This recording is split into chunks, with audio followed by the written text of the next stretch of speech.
cuando venimos al culto, vente con tranquilidad y sosegado y con paciencia. Porque a todo le dedicamos mucho tiempo. A todo. ¿Verdad que sí?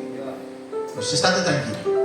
Gloria al Señor. Estamos en la presencia del Señor. Sabéis que los domingos, mientras presentamos la Santa Cena, pues se nos hace un poquito más tarde, pero vamos a escuchar la palabra del Señor. Y quiero deciros una cosa. Mis hermanos consiervos me van a entender. Predicar de cualquier tema de la Biblia es maravilloso y es glorioso.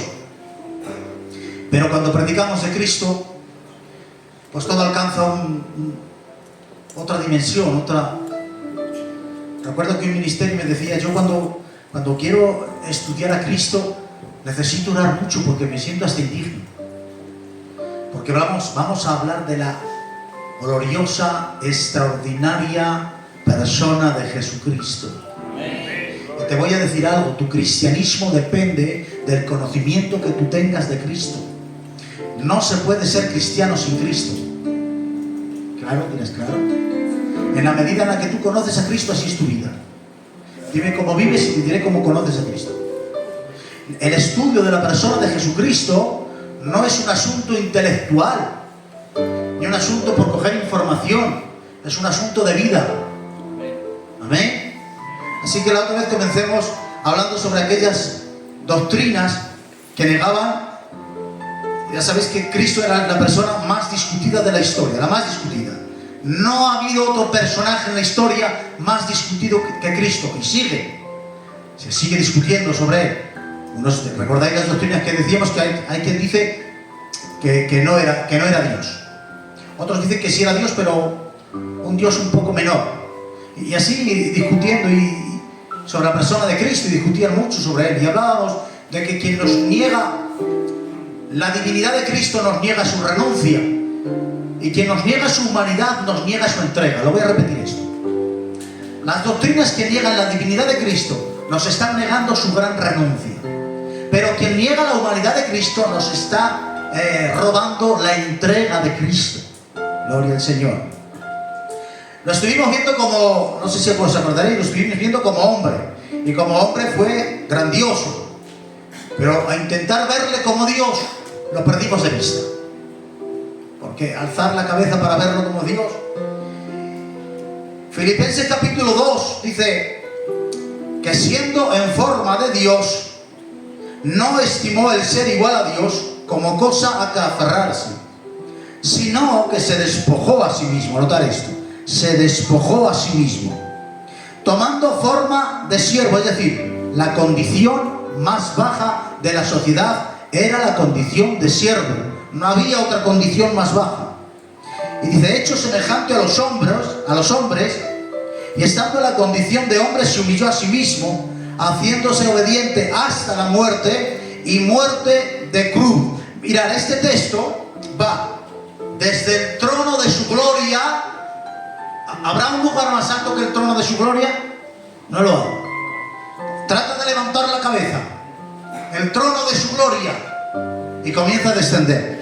Y comienza de Dios a hombre, de hombre a siervo, de siervo a muerte, y de muerte no solo muerte, sino la más vergonzosa y la más humillante, la muerte de cruz. La distancia desde Nazaret, donde nació, hasta la entrada triunfal es grandiosa, pero la distancia de Dios hasta el sepulcro es abismal, nos produce mareos. De Dios hasta morir, pero no solo morir, sino morir en la muerte más horrenda y vergonzosa que existía. Por eso dice que se humilló a sí mismo. Claro, se tuvo que humillar a sí mismo, porque nadie hubiese podido humillarlo.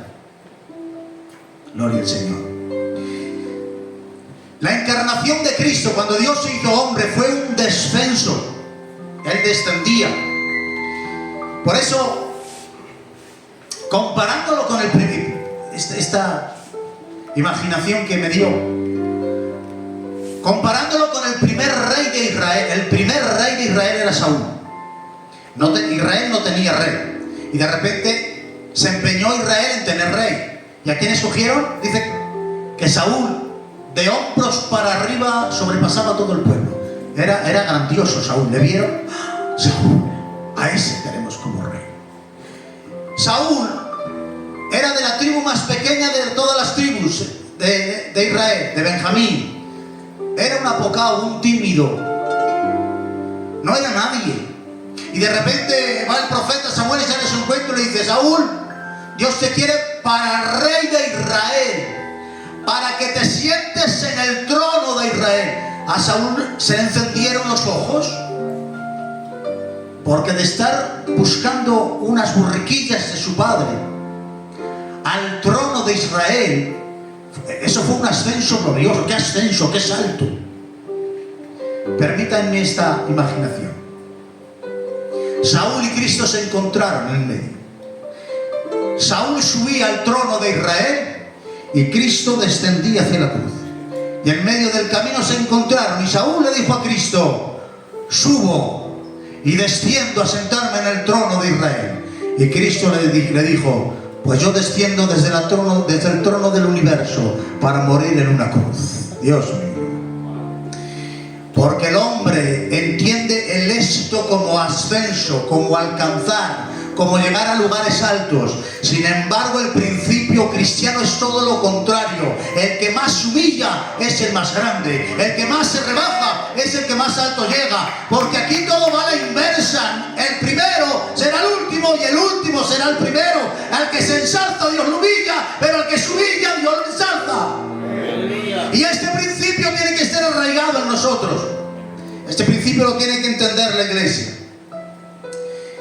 Mirad, en el Isaías 53 dice una frase tan extraña para lo que nosotros entendemos. Dice: le veremos más inatractivo para que le deseemos. ¿Y cómo puede ser esto? Sin atractivo para desearlo, Cristo rompió los cánones de la belleza. Los rompió. El mundo persigue la belleza en todo.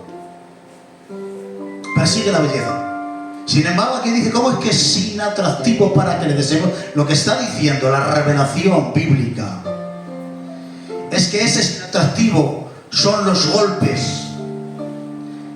que le desfiguraron tanto que no había parecer ni hermosura en él. Más adelante entraremos en los padecimientos físicos. No había hermosura en él, tanto le degradaron, tanto le golpearon, que no había apariencia en él. Y ahora dice la revelación bíblica, la Biblia, la palabra inspirada de Dios, dice: le veremos más inatractivo para que le deseemos. Es decir, la falta de atractivo no produce rechazo, produce un deseo. ¿Por qué? Porque nosotros entendemos que el que está en la cruz no es un hombre común, que el que está en la cruz no es un hombre cualquiera. La revelación te dice: aquel que está en la cruz es Dios, que tenía que estar sentado en su trono, pero está colgado de una cruz. ¿Entendéis? El atractivo viene por la causa. ¿Qué haces ahí colgado de una cruz? Salvando almas, rescatando perdidos, perdonando pecados. Entender que el que muere en la cruz es Dios. Tiene que provocar un deseo en el corazón de la iglesia. La iglesia, la amada, se enamoró de Cristo en el Calvario. No se enamoró con una corona de espinas, con una corona de oro. Se enamoró con una corona de espinas. No se enamoró de él enseñando anillos. Se enamoró de él con las manos traspasadas. No se enamoró de él con un traje de rey. Se enamoró de él con el cuerpo ensangrentado. La cruz hizo que la iglesia se enamorara de él. Le vio sin atractivo y provocó un deseo por él, porque estás ahí, porque has venido a rescatarme, y eso provocó un deseo en él. A veces buscamos cosas que no tienen sentido, iglesia, buscamos cosas que no tienen sentido. Buscamos lugares, posiciones, reconocimientos, y cuando no nos los dan nos enfadamos. Pero Cristo estaba muriendo en la cruz sin pedir reconocimiento, salvándote. Fijaros lo que dice. Dice: inclinando su cabeza, entregó al Espíritu. Mira, o sea, Cristo estaba en la cruz, vivo. Dice: e inclinando su cabeza, aún estaba vivo. entregó el espíritu. Cuando cualquier hombre moría en la cruz, sucedía esto. La muerte venía, se escapa la vida y como consecuencia, ¡bum!, la cabeza se inclinaba. Cristo lo hizo a la inversa. Inclinó la cabeza a un vivo y después se entregó el espíritu. Cuando Cristo inclinó la cabeza, le dijo: muerte, ahora te doy permiso para que vengas. Porque si Cristo no le da permiso, la muerte no puede alcanzarlo. La muerte de Cristo no fue una ejecución romana, fue una entrega voluntaria. Por eso dice: a mí nadie me quita la vida, yo la pongo. Tengo autoridad para ponerle, tengo autoridad para volverla a tomar. Aleluya. Y la pregunta es, después de verle a Él en su trono y renunciar y descender a tanto hasta la muerte y muerte de cruz, viéndole ensangrentado, burlado y escarnecido, renunciando a las alabanzas de los ángeles y de millares de ángeles que le adoran, renunciando a su trono y a su gloria por buscarte, la pregunta es: ¿y a cuánto has renunciado tú? ¿Cuánto has renunciado tú por este evangelio? ¿Qué te ha costado a ti este evangelio? ¿Qué te ha costado? No estoy hablando de dinero, pero incluye el dinero. Que nos duele mucho dar 10 euros a veces. No, ¿por qué? Que es obra del Señor. Que el dinero físico, con el dinero también se adora al Señor. Yo al Señor le doy todo, pero que no me pida dinero. Escúchame, el dinero también revela cuánto amamos o no amamos la obra del Señor también. Pero nos cuesta mucho. Mira, después de ver todas las doctrinas, o varias doctrinas que hablan sobre la persona de Cristo, que niegan su divinidad, otros niegan su humanidad, atención a esta. Esta ya es para volverse loco. A esto se le llama, lo tengo que decir porque la palabra es un poco rara, el docetismo. ¿Qué significa esto? Estos vienen a mirar lo que decían estos de Cristo. Estos de Cristo decían que fue un ser celestial con un cuerpo etéreo, aparente. Es decir, que lo que vieron no tenía cuerpo, que era inmaterial, que era un fantasma. Que Jesús nunca tuvo cuerpo, que era como una apariencia y que por tanto no murió en la cruz, porque no tenía cuerpo para morir en la cruz. ¿Os dais cuenta qué doctrina tan mala? Por eso, contra estos, escribe 1 de Juan 4, 2 y 3 y dice: en esto conoced el Espíritu de Dios. Todo espíritu que confiesa que Jesucristo ha venido en carne, ese es de Dios. Que era como un fantasma, que no tenía cuerpo, que no tenía carne. ¿Y sabéis por qué lo decían? Porque estos veían en la humanidad solo maldad, degradación, miserias y pecado. Ellos decían: la carne es pecado, la carne es maldad. Entonces Dios no ha podido rebajarse a hacerse carne, porque hacerse carne es rebajarse. Es decir, es como que querían salvaguardar el honor de Dios diciendo: no se ha hecho hombre porque la carne es mala. Y querían están como adorando, como alabando al Señor. Pero no se dan cuenta de una cosa: que el pecado no es un elemento esencial de la humanidad, no es original de la humanidad. El pecado no es original de la humanidad. Dios creó a la humanidad sin pecado. El pecado fue un intruso no deseado que arruinó la humanidad que creó Dios, pero en su esencia y en su origen la humanidad era sin pecado. Por eso tú eres más tú cuando perdonas que cuando guardas venganza. Tú eres más tú cuando eres humilde que cuando eres orgulloso, porque en tu origen, en tu esencia, eres sin pecado. Dios creó a la humanidad en perfección.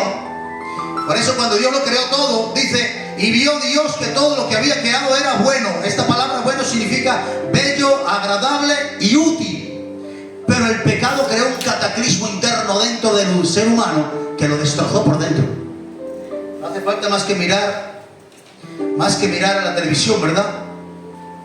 El pecado arruinó la humanidad, la destronó, robó el señorío, la degradó, la llenó de oscuridad. Destrozó la humanidad el pecado. El pecado es tan destructivo. Sigue destruyendo hombres. El pecado sigue destruyendo mujeres. El pecado sigue destruyendo matrimonios. El pecado sigue destruyendo hogares. El pecado sigue destruyendo. Y aun viéndolo parece que a veces nos calentamos. El pecado sigue destruyendo.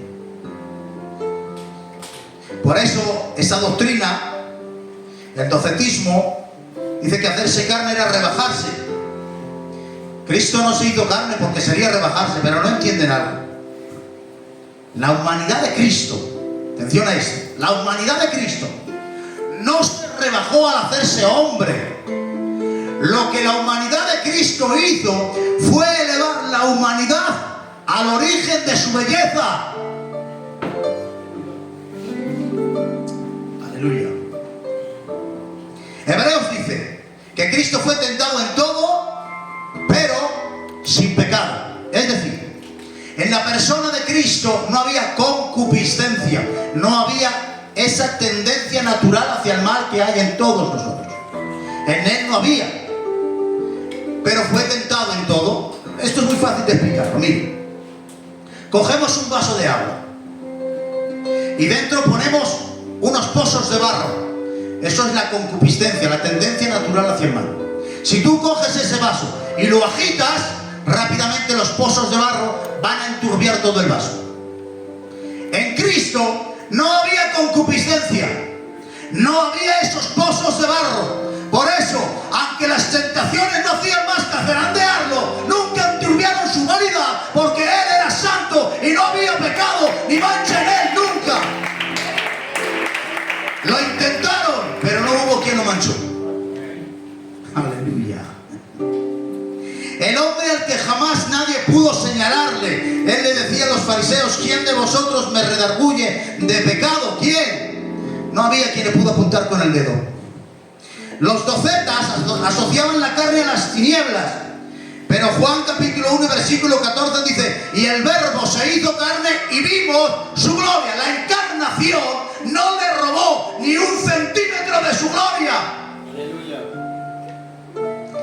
Es decir, en Jesús vimos la humanidad perfecta que Dios creó. Él era el hombre perfecto, el hombre que creó Dios.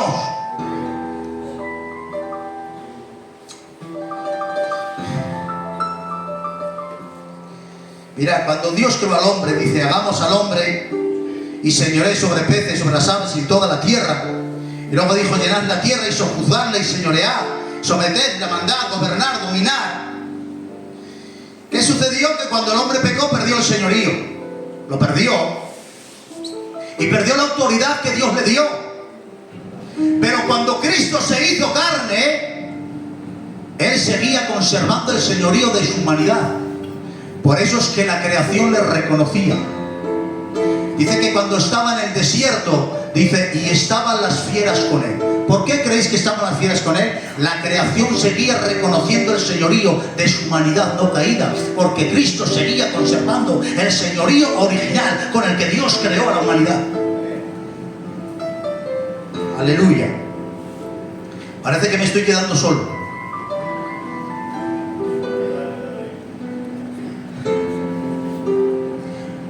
Su humanidad, la humanidad de Cristo, no rebajó su divinidad. Miren esto. Fue su divinidad impecable lo que elevó la humanidad a los albores de su señorío original. Estoy diciendo muchas cosas, ¿verdad? El docetismo dice que Jesús no era humano, que Él no era humano. ¿Me dejáis deciros algo? Es más humano que todos nosotros. Él es el humano original. Nosotros somos humanoides. A veces de carne y a veces de hojalata. Un día te doy la vida, pero al día siguiente te la quiero quitar. Él era el verdadero humano, el creado por Dios, la imagen perfecta de Dios. Nosotros estamos hechos a cachos, a retales. Por eso dice, mirad, Él vivió todas las experiencias de todos nosotros. Él, Cristo, ha vivido todas las experiencias de todos, todas. Pero tú y yo jamás viviremos las suyas. Jamás. Fue el único ser humano que nació con el único objetivo de morir. Él vino a morir. De hecho, que la persiguió. Y llegó un momento que tanto la persiguió que la muerte huía. Hasta que Cristo la arrinconó para decirle: muerte, ¿dónde está tu muerte? El hombre huye de la muerte.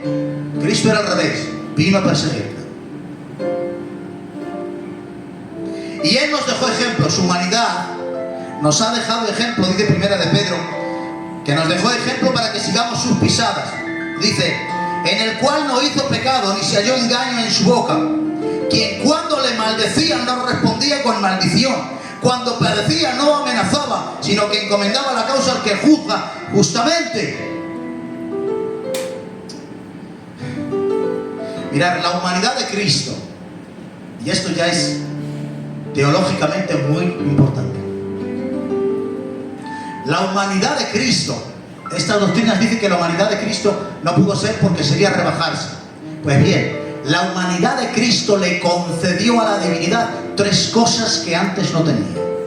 Por ejemplo, la primera que la humanidad de Cristo concedió a la divinidad fue la capacidad de experimentar los sufrimientos y la muerte que todo ser humano experimenta. Antes habría sido imposible. Segundo, le dio la capacidad de comprender por propia experiencia lo que son los dolores del hombre.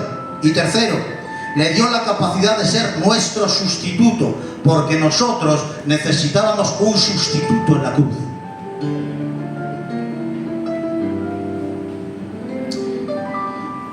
La manera que tuvo Dios de salvarnos a nosotros de la maldición del pecado y del castigo fue sustituyéndole por su Hijo. Dios tenía un problema.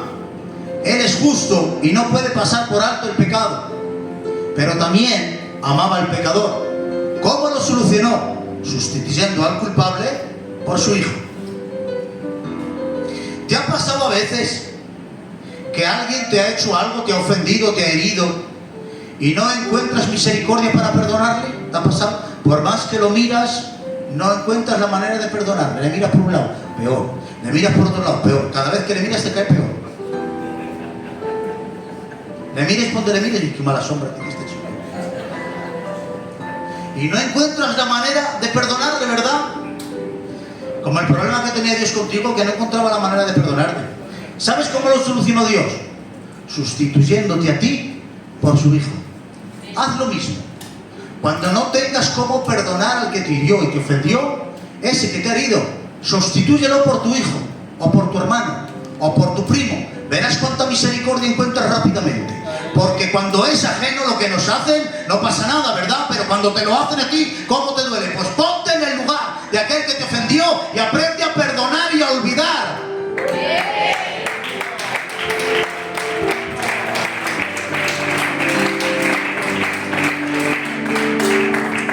Mira, la humanidad de Cristo hizo que se acercara a nosotros, porque no había otra manera de que Dios se acercara. Dios quería acercarse a ti, pero en su gloria, si se acercaba a ti, iba a destrozarnos. La humanidad fue el medio por el que se acercó. Aleluya. Por eso dice la Biblia que Él llevó nuestras enfermedades, sufrió nuestros dolores, llevó nuestras miserias. Todo lo que tú tenías que vivir lo vivió Él. Y la manera de acercarse fue por medio de la humanidad, es decir, Dios no te miró desde la ventana a ver cómo estabas.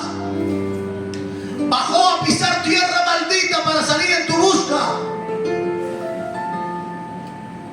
Cuando Jerusalén estaba en ruinas, dice que Nehemías se acerca a Jerusalén y había tantas ruinas en Jerusalén, tantas ruinas, que dice Nehemías: salí por la noche a caminar entre Jerusalén, dice, y había tantos escombros que no se podía pasar por ciertas calles. Digo, y había gente viviendo en Jerusalén. Digo, ¿cómo han podido vivir en una ciudad con tantas ruinas?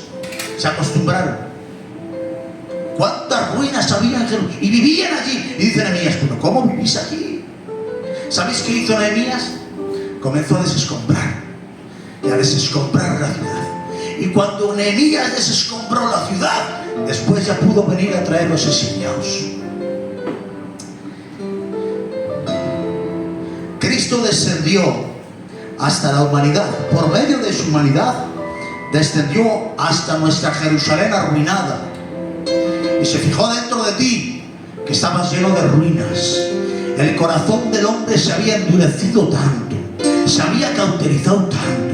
El corazón y el alma del hombre había tantas tinieblas, tantos escombros. Era tan hostil a Dios, era tan lejano a Dios, estaba tan sucio por dentro que era imposible que la divinidad pudiera acercarse. ¿Qué hizo Cristo? Por medio de su humanidad, subiéndose al Calvario, empezó a desescombrar las ruinas del corazón del hombre, empezó a echar tinieblas, empezó a echar rencores. Su sangre fue la alfombra roja por la que el Espíritu Santo, la divinidad, pudo entrar de nuevo al corazón del hombre en una casa limpia, restaurada, regenerada por medio de la humanidad de Cristo.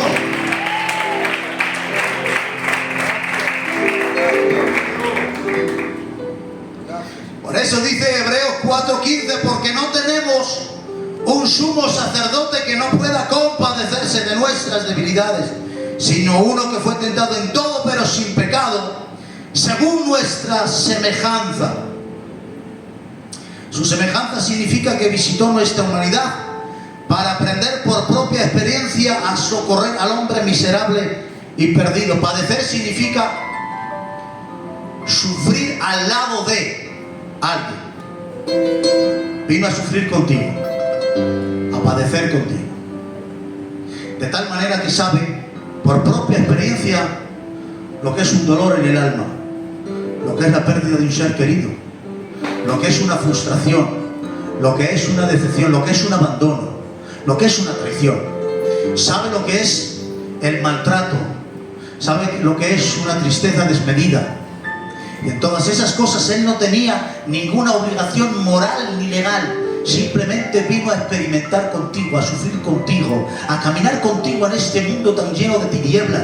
Quiso él, porque le dio la gana, porque en su soberanía él mismo se lo permitió, descender a dar un paso contigo cada vez que tú caminabas. No quiso mirarte desde su trono, vino a descender a pisar la misma tierra que pisas tú, el mismo barro que pisas tú, a pasar las mismas noches que pasas tú, a sufrir tus dolores, a comprenderte, a llorar contigo.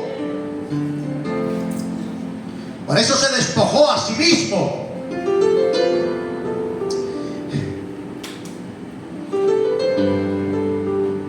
Dejadme terminar así y seguimos otro día. Cristo en la eternidad asomó su rostro y te vio a ti, en su existencia te vio a ti, y te vio lleno de dolores, lleno de heridas, lleno de fracasos y decepción. Y Cristo le dijo al Padre: Padre, quiero ir a rescatarlo. Y el Padre le dijo: te van a escupir en la cara y a menospreciar. Y se dijo: ya. Pero valorando lo que me habías dicho y mirándole a él, quiero bajar a rescatarlo. El Padre le dijo: te van a vituperar, te clavarán de pies y manos, harán escarnio de ti.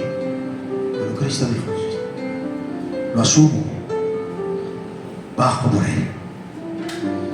Lo que más le hizo pensar a Cristo fue que le dijo al Padre: te tengo que decir una cosa más, te he de desamparar por 3 horas. Ay, Cristo ya le hizo guardar silencio. 3 horas de desamparo, o rescatarle, tu desamparo o rescatarlo a él. Pero es que si lo dejo, ¿quién lo rescata? Si lo dejo, ¿quién lo socorre? ¿Qué va a ser de él si yo no desciendo?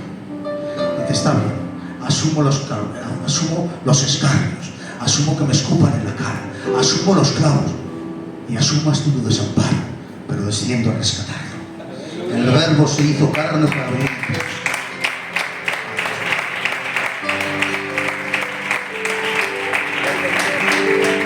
Deseó tanto tu compañía que no le importó pagar el precio. Ahora quiero que le demos la vuelta a la moneda. Hay cosas que su compañía te va a exigir a ti.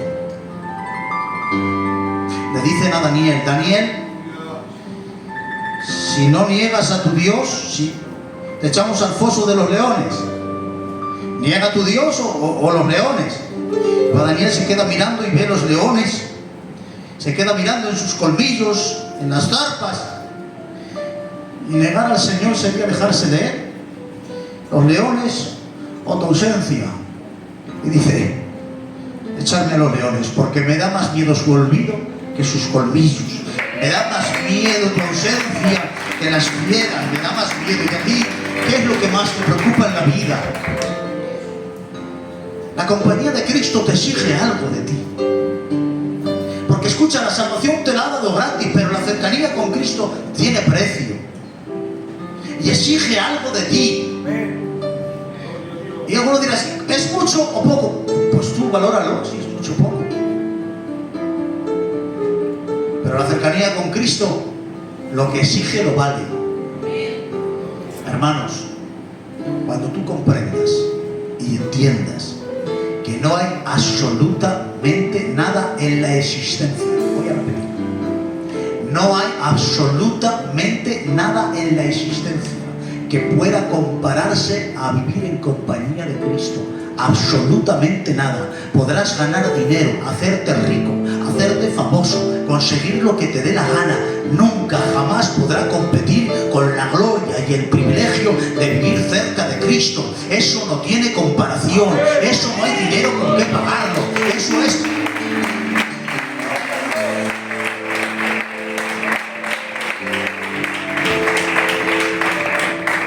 Por eso, la humanidad de Cristo fue el acercamiento que de Dios hacia mi vida. ¿Lo valorarás? ¿No creen ustedes que eso merece estemos en continua alabanza al Señor? ¿Cuántos quieren alabar a ese Cristo glorioso? Cierra tus ojos. Adonai, esa canción que has cantado, ese trocito que has cantado, y yo te alabo, y yo te alabo. Yo adoro tu nombre, Nazareno. Yo te alabo. Ay, Papa. Te alabo, te alabo, te alabo. Bendita tu gracia. Yo te amo, te amo, te amo, te amo. Yo te alabo, te alabo, te alabo, te alabo. Yo te amo, te amo, te amo, te amo. Fue tan bonito, Padre mío. la primer día en que te conocí. Ay, Señor. La primera vez que te canté, en que yo decidí te seguir. Y ahora que te